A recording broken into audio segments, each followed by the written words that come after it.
झोपेतून अचानक बाहेर आल्यामुळे तिचे कपडे आणि केस अस्ताव्यस्त झाले होते. आगीच्या प्रकाशात तिचा चेहरा आणि अर्धवट उघडी असलेली छाती उजळली होती. महामाया निळावंती. पुढील भाग. काळ सर्प. भाऊजी, भाऊजी, उठ, डोंगर जळतोय बघ. बहिणीच्या आवाजाने कुशल झोपेतून दचकून उठला. उठून त्याने कानोसा घेतला. वहिनी अजूनही आवाज देत ओरडत होती. शेजारी पाजारी घराबाहेर येऊन कुजबूज करत होते. कुशलने अंगात शर्ट घातलं आणि घराबाहेर आला. अवघ्या 15-20 घरांच्या अगदीच पाठीशी असलेल्या डोंगराला आग लागली होती. पावसाची संततधार असूनही जंगलात वणव्याचा डोंब उसळला होता. रात्री जंगलात आग लागली म्हणजे रानटी श्वापदं मानवी वस्तीकडे जीव वाचवायला येतात. प्राणहानी होते. वस्तीच्या लोकांना वणव्याचा जुना अनुभव, त्यामुळे लोक आपली दारं आणि खिडक्या बंद करू लागली होती. कुशल भर मध्यरात्री धावपळ करणाऱ्या लोकांचं निरीक्षण करू लागला. वहिनी घराच्या अंगणात उभी राहून जंगलाकडे एकटक पाहत उभी होती. बाकी लोकांसारखी तिला बिलकुल धावपळ करावीशी वाटत नव्हती. झोपेतून अचानक बाहेर आल्यामुळे तिचे कपडे आणि केस अस्ताव्यस्त झाले होते. आगीच्या प्रकाशात तिचा चेहरा आणि अर्धवट उघडी असलेली छाती उजळली होती. कुशल वहिनीच्या मनात काय चाललंय ओळखायचा प्रयत्न करू लागला. वहिनी डोळ्यांची पापणीही न हलवता आगीकडे पाहत होती. तिचा गोल चेहरा चिंतेने आक्रसला होता. तिच्या खांद्यावरचा पदर ढळला होता.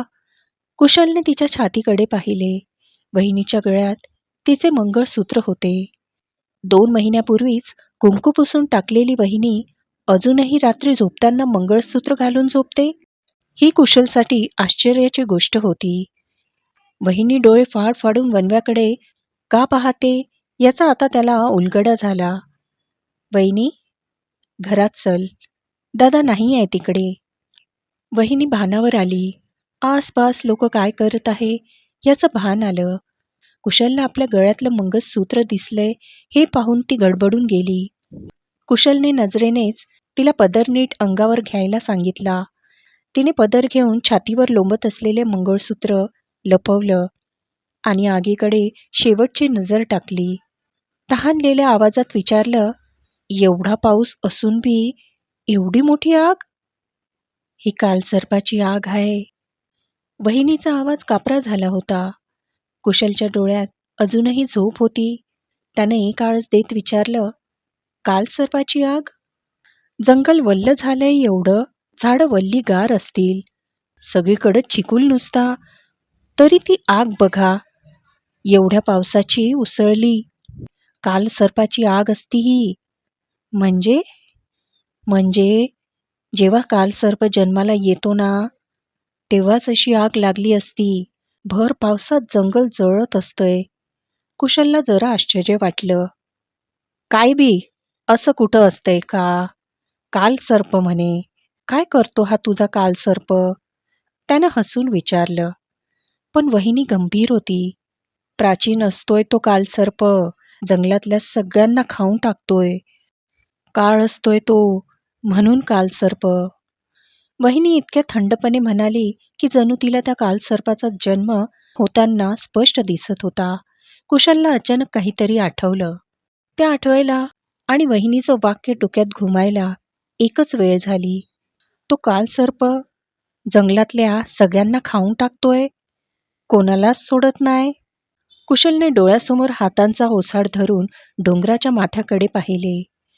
वहिने, डोंगराच्या शिरावर ती शंकराची पिंडी आहे, तिथं कोणी आग पेटवल्यासारखं वाटतंय का तुला? वहिनीने पण डोळे बारीक करून बघितलं. नाही, तिथं अंधार आहे. कुशल भुवया उंचावून सातगिरीचं शिखर नीट पाहू लागला. वहिनी पुढे म्हणाली, पण या आगीत काही वाचणार नाही या जंगलात. हे ऐकून कुशलच्या अंगावर काटा आला. मला नाही राहायचं इथं. उद्याच्याला माहेरला नेऊन सोड. मी गवळ्यांच्या शशिकलेला सांगून ठेवीन, ती रोज भाकरी टाकत जाईल तुम्हाला. असं बोलू नको वहिने. तू मला नुसती भाकर घालायच्या कामाची आहेस का? ह्यो घर आपलंय. आज जा घरात. मी जरा येतो बाहेर जाऊन. कुठं चाललाय एवढ्या रात्री? तू जा घरात. घाबरू नको. कडी लावून घे नीट. पण चालला कुठं तू? कुशलने झोपडीमागच्या गोठ्यात येऊन बैलाची दावणी सोडवली. पुढे काय होणार याचा बैलांनाही अंदाज आला. बैल आपले पाय जड करून उभी ठाकली. रानातल्या आगीकडे पाहू लागली. भाऊजी, काय लावलंय ह्यो? एवढ्या रात्री डोंगरावर जायची काय गरज आहे? वहिनीने कुशलचा हात पकडला. कुशलने तिचा हात सोडून बैलगाडीचा जू ताकद लावून उचलला. आपल्या मजबूत छातीवर ठेवला. बैल आपोआप जूच्या दोन्ही बाजूंना येऊन उभी ठाकली. कुशलने त्यांच्या खांद्यावर जू टेकवली. चामडी पट्टे बैलांच्या गळ्यात टांगले. कुशल्या, कुशल्या, ऐक म्हणते ना. वहिनीने आवेगाने पुन्हा हात धरला. कुशल क्षणभर थांबला. त्याने वहिनीचे खांदे आपल्या हातात घट्ट पकडले. तो थरथरत होता. नको जाऊ ना रे, ती थरथरत म्हणाली. आणि तेव्हाच आकाशात विजांचा कडकडाट झाला. विजेच्या प्रकाशात संपूर्ण जंगल आधीपेक्षा जास्त झळाळून उठलं. कुशलला विजेच्या निळ्या पांढऱ्या प्रकाशात वहिनीच्या ओल्याचिंब चेहऱ्यावर असलेली काळजी स्पष्ट दिसली. तिने 2 महिन्यापूर्वीच तिच्या नवऱ्याला गमावलं होतं. तोही असाच रात्री जंगलाच्या दिशेने निघाला होता. तिने त्याला घरी थांबवण्याचा प्रयत्न केला, तरी तो थांबला नाही. तो जो जंगलाकडे गेला तो पुन्हा घरी परतलाच नाही. तिच्या डोळ्यात ती आठवण स्पष्ट दिसत होती. आता तिचं राहिलंच कोण होतं? एक समवयस्क धीर, जीवाभावाचा एकमेव जीव.